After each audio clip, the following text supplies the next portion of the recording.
Estamos aquí situados en lo que en su momento era una zona protegida desde el punto de vista ambiental. Digamos que esto hizo parte de la sabana de Bogotá, es parte de la sabana de Bogotá. Y es bueno decirlo perfectamente hasta el año 1998-99. Esto no eran predios que podían ser susceptibles de desarrollo urbano, porque no habían sido declarados predios de campo urbano. Vamos aquí al fondo.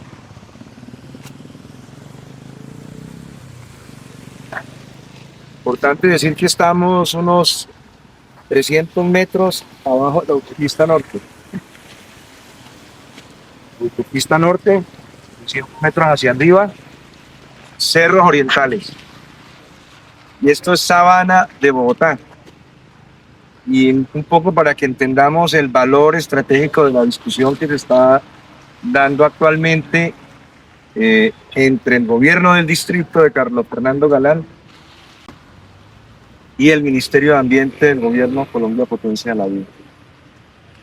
Era la importancia, o aquí aparece, digamos, resaltada la importancia de por qué proteger la sabana de Bogotá, para que no se sigan repitiendo situaciones como esta.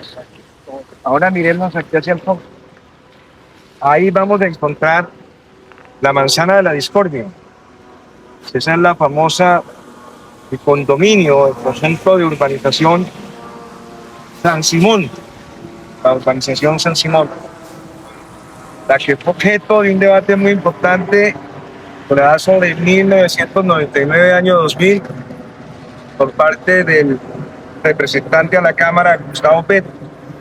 Era su segundo periodo. El primer periodo había sido de 1991 a 1994 a nombre de la Alianza Democrática Negra. Retorna de Europa, hace parte de la lista con Antonio Navarro Wolf, una lista ciudadana que se denominó Vía Alterna. En ese periodo del 98 a 2002, uno de los debates estrella del representante a la Cámara por Bogotá, Gustavo Petro, fue justamente este. Porque San Simón, como lo he dicho, en buena medida representa, en términos prácticos, esas relaciones sinuosas e incestuosas, entre el poder político, la clase dirigente, el componente del poder de las finanzas, el poder de los bancos. Y aquí aparece un elemento importante. Señala que todos estos predios, para ese momento, antes de la construcción de San Simón, eran de propiedad de un narcotraficante con presencia y oriundo de Chía, Cundinamarca, muy cerca de aquí, que es Ángel Gaitán Maestro. Y ahí aparece la manera como se articulan intereses estratégicos entre el poder político, el poder financiero y, en este caso, los capitales emergentes representados en la propiedad sobre la tierra de Ángel Gaitán Maestro. ¿Qué sucedió? La vieja práctica que ha sido la lógica mediante la cual se ha ido desarrollando el proceso de la urbanización en la ciudad de Bogotá. Siempre acude cuando se trata de avanzar en procesos de desarrollo urbano, de densificación urbana, de expansión urbana, se acudirán a las instituciones del poder político. En unas ocasiones va a ser el Consejo de la Ciudad de Bogotá, la que ha permitido, digamos, la expansión. Es importante recordar que Bogotá, por ejemplo, en 1948, su límite hacia el norte era la calle 63. De ahí en adelante, incluida la Porciúncula, eran haciendas, por lo tanto eran zonas rurales, suelos de uso rural. Y cada vez que se necesitaba, en 1970 seguramente, Ya Bogotá deja de tener 500.000 habitantes como los tuvo en 1948. Viene la guerra, que es un poco la tesis que quiero remarcar. La guerra ha sido el facilitador del proceso de la expansión urbana. Porque la guerra crea de alguna manera la demanda que genera la necesidad de la expansión urbana. Ojo, la guerra ha sido el mayor factor de desarrollo económico en Colombia. Y en el campo de los sectores urbanos, en el ámbito urbano sí que es evidente. Porque la guerra produce la demanda. ¿Cómo? Desplazan millones de gentes en su momento de la región andina en Bogotá en la época de los liberales y conservadores, de la violencia liberal y conservadora. Terminan generando perfectamente un desplazamiento de 3 millones, que es lo que se expresa entre el periodo del 48 hasta el 70. Pasamos de ser una ciudad de algo así como 500.000 habitantes en el 48 al año 70 convertirnos en una ciudad de 3 millones de habitantes. Y esos desplazados se convierten en la demanda para que la industria, la construcción, que es muy importante en el desarrollo de la ciudad de Bogotá, sencillamente genere respuestas para proveer de soluciones de vivienda a esa demanda que ha creado la guerra. Y por lo tanto, en un momento determinado, se hace necesario seguir expandiendo la ciudad. Y es cuando aparecen las instituciones del poder político como facilitador para la legalización de un fenómeno que se llama voltear tierras. Seguramente el Consejo de la Ciudad de Bogotá en algún momento toma la decisión de un acuerdo que permite declarar una zona como esta, zona de expansión urbana. Entonces permite la ampliación de la Bogotá que llegaba hasta la calle 63, seguramente hasta la calle 100 y así sucesivamente, calle 148. Y aquí ya estamos, por ejemplo, en la 235 y ya nos hemos situado y muy rápidamente hemos llegado a 1999, año 2000. Necesitaban ser objeto de la magia del volteo de tierras. Y en la denuncia y en el debate de control político que hace Gustavo Petro, demuestra que el Ministerio de Ambiente, en manos de Juan May,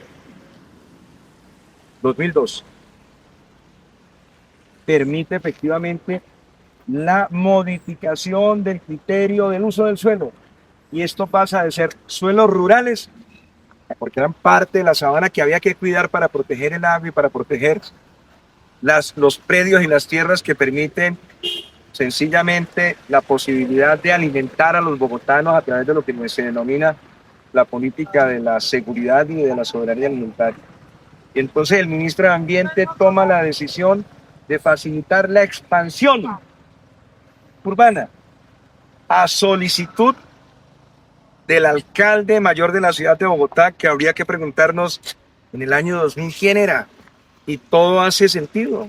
Era nada más ni nada menos que el señor Enrique Peñalosa, que ha sido elegido como alcalde de la ciudad para un trienio, no un cuatrenio como ahora, para el trienio 97, año 2000.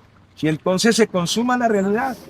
Y es que sencillamente estas tierras que tenían un uso, un criterio técnico de uso del suelo de carácter rural, sean convertidas en posibilidades de adelantar procesos de expansión urbana.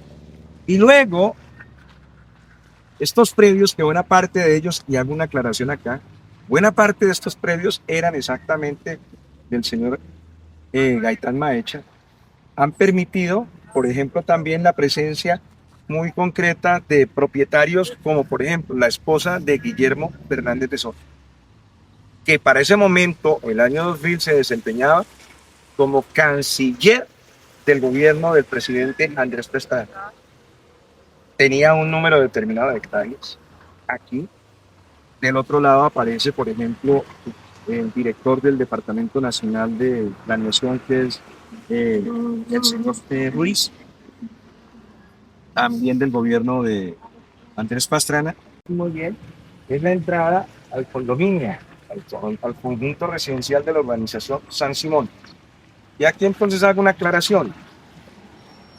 Una declaración para... Entonces estaba diciendo que dentro de estas 3.200 hectáreas, de toda esta área que es la sabana de Bogotá, originalmente la solicitud,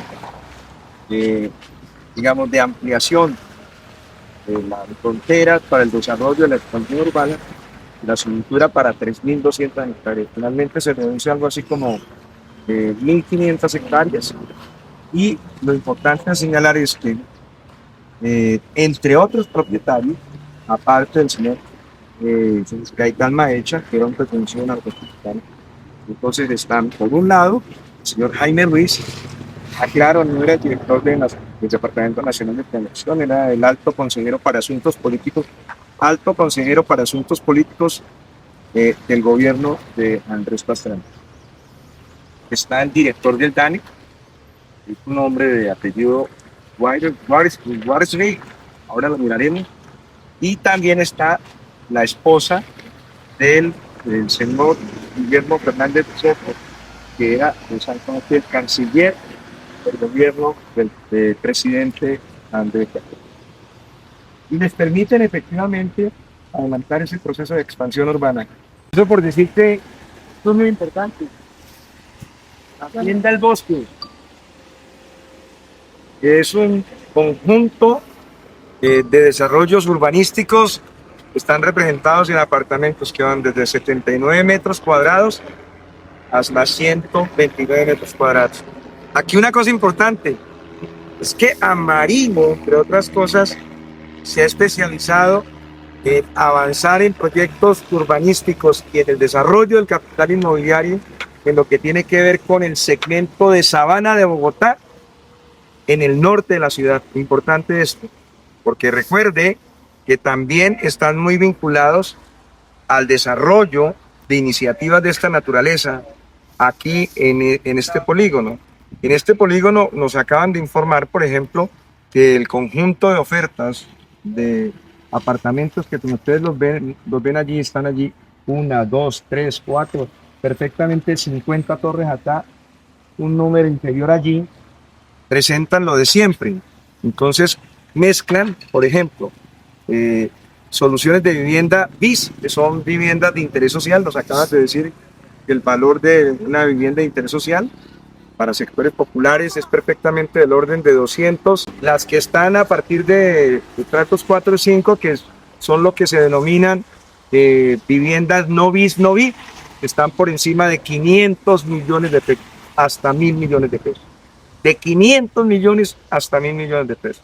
Entonces, sencillamente, y vuelvo y le repito, San Simón fue construido por la constructora Amarillo, cuyo presidente es Roberto Moreno, hermano de Luis Alberto Moreno, que en ese momento en que les conceden la modificación del criterio técnico del uso del suelo, se desempeñaba como ministro de Desarrollo Económico. Del otro lado, recordar nuevamente que 300 hectáreas de las 3.200 hectáreas para las cuales les solicitaron al ministro de Ambiente, José, se modificase el uso del suelo, 300 eran de propiedad de 3 importantes miembros del gabinete de Andrés Pastrana, que eran en su orden: Jaime Ruiz, alto consejero para asuntos políticos del presidente Pastrana, el señor director del DANE y la esposa del canciller Guillermo Fernández de Soto. Eso demuestra, digamos, el carácter absolutamente inescrupuloso de las clases dirigentes oligárquicas que llegan al Estado simplemente para enriquecerse y para aumentar sus utilidades y para consolidar sus patrimonios. ¡Qué vergüenza! Porque los estados están definidos, los estados como instituciones políticas están definidos justamente como unos instrumentos y unas instituciones que deben siempre honrar el compromiso de la defensa de lo público, ¿no? Ahora me llega a la mente el famoso concepto de los estados patrimoniales, como en buena medida se explica la consolidación, el origen y la formación de los grandes capitales de los sectores de las clases políticas y dirigentes. Un ejemplo: Carlos Slim no podría haber sido perfectamente el hombre más rico del mundo sin la participación y la colaboración del Estado para generar sus rentas inconmensurables. Es decir, llegan a controlar el Estado para seguir defendiendo sus intereses empresariales y por lo tanto rompen con el sentido de la defensa de lo público para favorecer al conjunto de la sociedad colombiana. Esa es la razón por la cual viven con un encono, una furia y una enjundia absolutamente desmedida contra el presidente Petro, porque demostró en 4 años que uno puede llegar al Estado para garantizar obras de desarrollo social y económico que favorezcan al conjunto de la sociedad y no a las 50 familias que siempre han gobernado Colombia para favorecer sus mezquinos intereses de carácter económico.